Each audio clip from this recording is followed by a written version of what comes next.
आज भाईचारे के इस जहर ने हम सबको खत्म करके रख दिया है। आप यदि सोचते हैं कि अभी तो ये बांग्लादेश में हो रहा है और भारत में ऐसा नहीं होगा, हम सब सुरक्षित हैं, तो ये आप सबका भ्रम है। बांग्लादेश कभी भारत का हिस्सा हुआ करता था।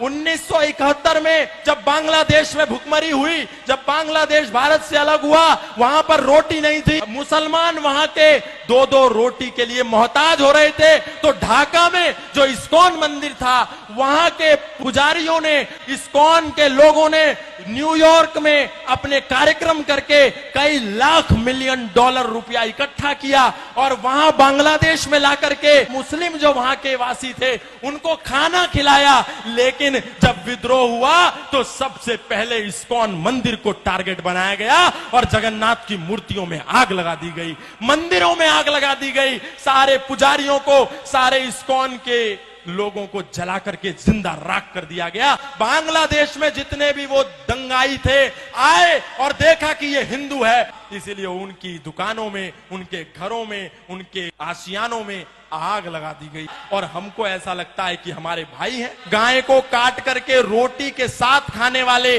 और गाय को अपने घर में बनी पहली रोटी देने वाले कभी भी भाई नहीं हो सकते, कभी भाई नहीं हो सकते। इसलिए ये झूठी दोस्ती और झूठा भाईचारा छोड़िए। यदि ये झूठा भाईचारा हमने नहीं छोड़ा तो भाई हमको चारा बना करके खा जाएगा और हमको पता भी नहीं चलेगा।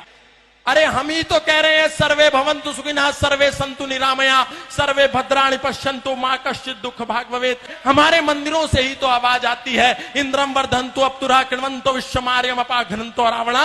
लेकिन आपको ऐसा लगता है कि जैसे ये सनातन धर्म के मंच संपूर्ण विश्व के कल्याण की मांग करते हैं, शायद उनकी मस्जिदों से, शायद उनके मदरसों से भी इसी कल्याण की मांग की जाती होगी। क्योंकि आपको समझ में नहीं आता, जो दिन में 5 समय आवाज आती है, ला इलाहा इल्लल्लाह मुहम्मद रसूलुल्लाह अशहदु अल्ला इलाहा इल्लल्लाह हुवा अशहदु अन मुहम्मदन अब्दुहु व रसूलुहु। उसका मतलब क्या है? इसका मतलब है कि इस दुनिया में अल्लाह के सिवा कोई इबादत करने योग्य नहीं है और मोहम्मद के सिवा उसका कोई रसूल नहीं है। इसीलिए यदि हम अल्लाह के सिवा यदि किसी की पूजा करते हैं तो हम काफिर हैं, हम मुशरिक हैं, हम नापाक हैं और हम वाजिबुल कत्ल हैं। यदि कोई दिखे जो अल्लाह के सिवा किसी की इबादत करता हो तो उसका कत्ल कर दो, उसका प्रतिकार करो, उस पर पत्थर बरसाओ। और यही होता है जब मर्यादा पुरुषोत्तम श्री राम की शोभा यात्रा लेकर के हम सड़कों से निकलते हैं तो अचानक से मस्जिदों के ऊपर से पत्थरबारी होने लगती है, ऊपर से कांच की बोतलें फेंक दी जाती हैं। इसका तात्पर्य क्या है? हमको लगता है अचानक कैसे हुआ? अचानक नहीं हुआ, आपको तो दिन में 5 बार चेतावनी दी जा रही थी, आप ही नहीं सुन रहे थे। आपको लगता था कि जो हमारी गीता में लिखा है, कई तो ऐसे भी महाज्ञानी हैं जो कहते हैं जो गीता में लिखा है वही कुरान में लिखा है, वही बाइबल में लिखा है। और यही कहते कहते आज हमारे सनातनियों को 10 राज्यों में अल्पसंख्य कर दिया गया।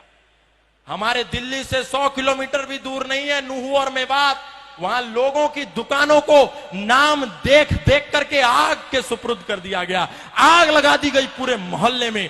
और ये आगजनी जो आज बांग्लादेश में हो रही है, ऐसी आगजनी प्रत्येक दिन भारत के कई राज्यों में होती है, लेकिन हम सो रहे हैं। हम जय जय श्री राम, जय जय श्री राधे, जय जय श्री कृष्णा के नारे लगाते हैं, लेकिन कभी नहीं देखते कि मर्यादा पुरुषोत्तम श्री राम ने एक महिला के सम्मान के लिए 7 समुंदर पार जाकर के दुनिया का सबसे बड़ा सेतु बना करके 50 किलोमीटर का सेतु बांध करके उस अत्याचारी, उस पापी को मारा।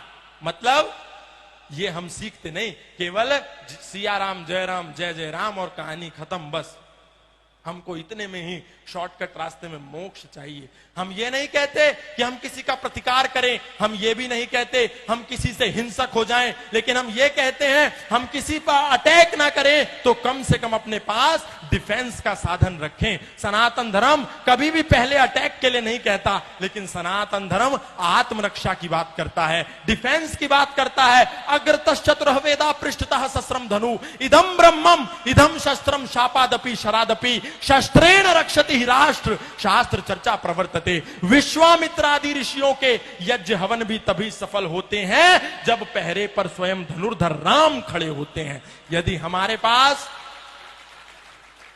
शस्त्र और शास्त्र नहीं होगा तो हमारा कल्याण 10 सालों में हो जाएगा, ये आप मान करके चलिए। आज सनातनियों ने अपने शस्त्रों को भी कोने में फेंक दिया और शास्त्रों में भी दूर हो गए। बोले बस इनको तो लाल कपड़े में रखना नहीं। राम वही जो मर्यादाओं की परिभाषा बने रहे, राम वही जो भारत भू की अंतिम आशा बने रहे।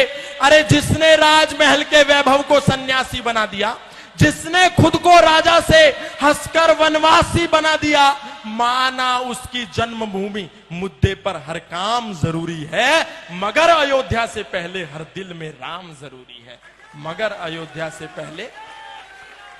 इसलिए संकल्प लेकर के कहिए कि आज के बाद हम जातिवाद नहीं करेंगे। जातिवाद को नहीं छोड़ा तो वही हाल होगा जो बांग्लादेश में हुआ। किसी ने जाकर के नहीं पूछा कि तुम ब्राह्मण हो क्या, तुम जाट हो क्या, तुम गुजर हो क्या, तुम मणिया हो क्या, तुम मारवाड़ी हो क्या, तुम तेली हो क्या, तुम धोबी हो क्या। बांग्लादेश में जितने भी वो दंगाई थे आए और देखा कि ये हिंदू है, फिर वो चाहे जाट था, चाहे गुजर था, चाहे इस्कॉन का था, चाहे आर्यों का था, चाहे राधा स्वामी था, चाहे निरंकारी था, उसने देखा कि ये हिंदू था। इसीलिए उनकी दुकानों में, उनके घरों में, उनके आशियानों में आग लगा दी गई। इसीलिए कुछ दिन के लिए इस जातिवाद के जहर से बाहर निकलिए और एक होकर के सब लोग ओम ध्वज के नीचे आ जाइए। तो एक होकर के ओम ध्वज के नीचे तभी काम बनेगा, क्योंकि वो सब चांद सितारे के नीचे हैं। चाहे बरेलवी हो, चाहे अहमदिया हो, चाहे मोहम्मदी हो, चाहे कुरैशी हो, सब एक हैं, लेकिन हम बटे हुए हैं। ये छोड़िए, हम सब अभी